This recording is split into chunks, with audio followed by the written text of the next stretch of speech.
Hey YouTubers, this is Jay Voodoo here, Jay Prince, and I just want to update you guys. I haven't really posted up anything in a while, because I'm busy with work and everything. But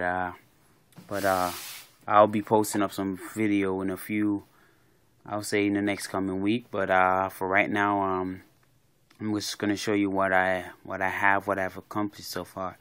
So far, if you guys haven't seen the case that I made close up, if you guys have remember a while back I told you about putting two cases together, well, here it is.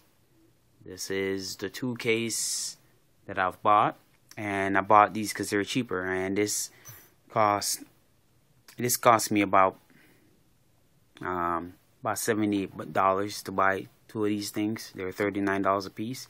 And this is the NZX Source 210 case that I put together.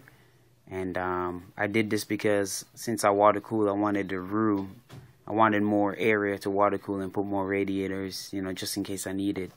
So see, I went out and I got it.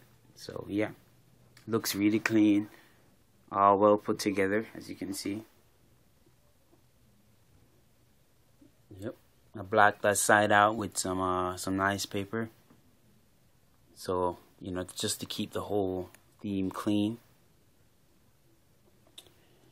And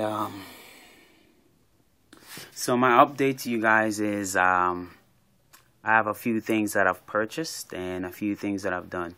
So as you can see, I don't have my old board and my old system anymore because I sold it on eBay.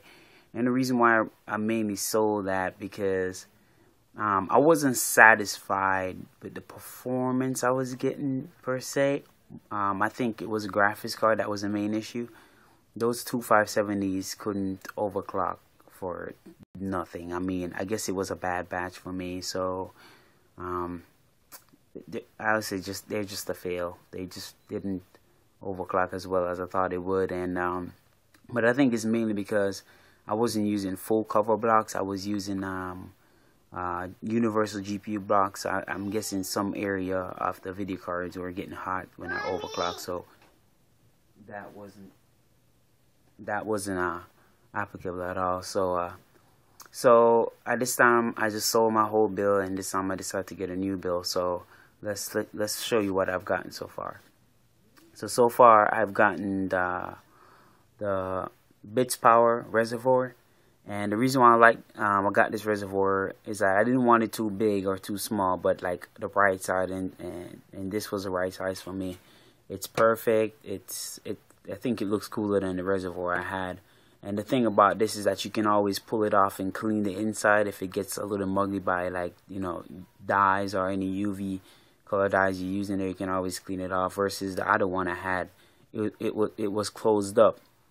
So you couldn't access the inside, so you couldn't even clean it. Even if you try to clean it, it still would look foggy, look clouded on the inside.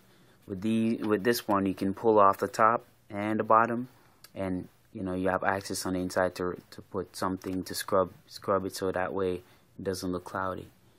Yeah, I'm reusing my triple radiator. This is the XSPC RX360. This is their, I would say, their low-end series, low-end performance radiator. The reason why this is their low-end is because this is using a brass core instead of a copper core, and with copper fins. So the brass really don't transfer heat as well as copper. So but it still works. I mean, it still performs great, but it doesn't transfer heat optimally as copper would. So this would be, if you want to go in water cooling, this would be the cheapest radiator, triple radiator you can find out there for a good price.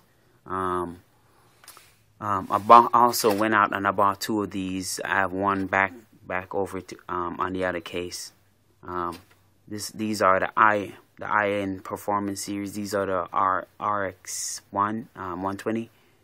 And this is full copper core and copper fins. So this performs, I would say, about 2-3 degrees on average better than this one. It has 3 channels, so it has 3 rows. If you can see these channel things, those long line, well, it has 3 channels. That's why it's so thick. Versus this radiator that only has probably like 2 channels. This has 3 channels that the water flows in.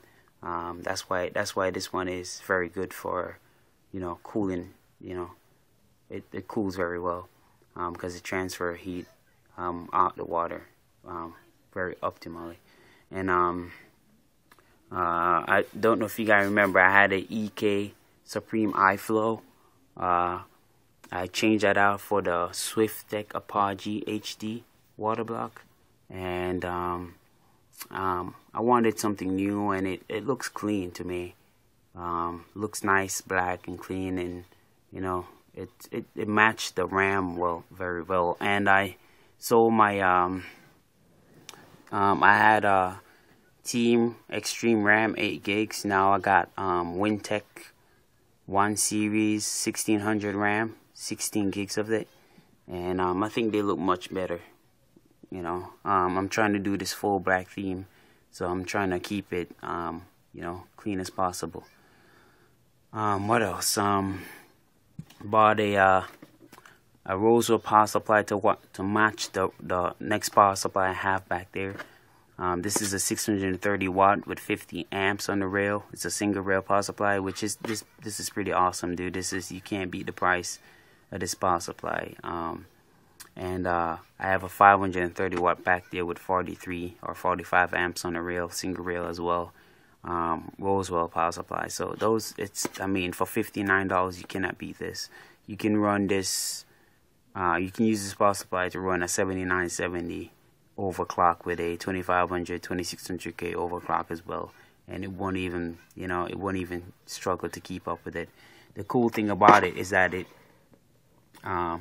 see, it says 50 amps on the rail. It also has it's 630 watt, and it can actually peak itself up to 730 watts for about a minute. So pretty much, if the load demands it, it can overvolt itself and go up to 730 watt if the system demands that load for about a minute. So I mean, it's worth it. It's very much worth it. What else? I got a new board, and this time I went with the ASRock Extreme 3 Gen 3 motherboard. It features PCI Express 3.0, SLI and Crossfire compatible. It can support up to 32 gigs of RAM. It has 2 PCI Express slots for your graphics card. It comes with 4 SATA 2 ports and 2 SATA 3 ports, or if you want to say SATA 6 gig ports and SATA 3 gig ports. It has a lot of feature for a smaller board. As you can see, it's not really a full size ATX technically, because a full size ATX will come out here, and you notice it's far apart. If you notice, the 24 pin adapter is close to the RAM, so it's kind of a small board. But they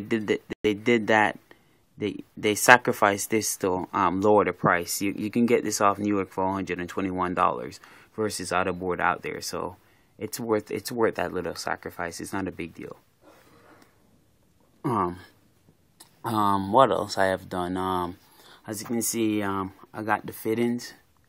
Some nice fittings here, and I have a whole fittings collection this time to keep the connection with the components nice and clean. As you can see, I got this SLI connection, and I put it between it so that way I can make a nice clean connection there. So yeah, I'm very satisfied with the look. Very satisfied with the look. So I have one radiator here, 120, that I bought, and I have a triple right here. And around the back side of my case, you can turn it around real quick.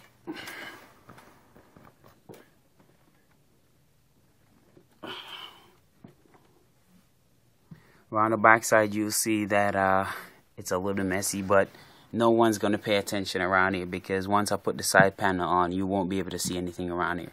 As you can see, I have another RX 120 at the back, so I have two of them now. And I have a 240 radiator, so I have a triple, a 240, and two 120s. So that's a lot of cooling power, man. I have, I should run, at least 5 gigahertz on the 2500K and still run top 60. I can't wait to see what this thing can do, what this system can do. And so yeah, and this is the 530 watt I was telling you about, the same Roswell power supply, but it's 530 watt and I have the 630 watt over the other side. I modified my pump. I don't know if you look through my videos, you see before I had the pump, I had nothing like this on there. So I just modified it so I can add fittings to it to keep a clean look to it. I'm not like you're going to see it anyways, but just to keep a clean look so the attachment looks clean and stuff like that. I have bought 12, I would say, not 12, 12, I would say 13, 14, 15, 16, 17, 18, 19. I have 19, about 19 fans in here. And most of them runs quiet. Like the ones on these radiators, the one on the triple and the one on the 240 here, they run very quiet. I think they spin at about 1200 RPM and they do about 40 CFM. And these ones at the top on this radiators and on the one over there, they do about 2000 RPM at 7 and with 74 CFM. The reason why I put more powerful fans on these radiators because I wanted to push a lot more air through them. Even though these radiators are optimized for low speed fans, I just went ahead and put faster speed fans on there, but it's not gonna affect the performance whatsoever either way. And I put the faster fans in the top as well because when these radiators get hot here is gonna come in this way, hot here is gonna come in this way.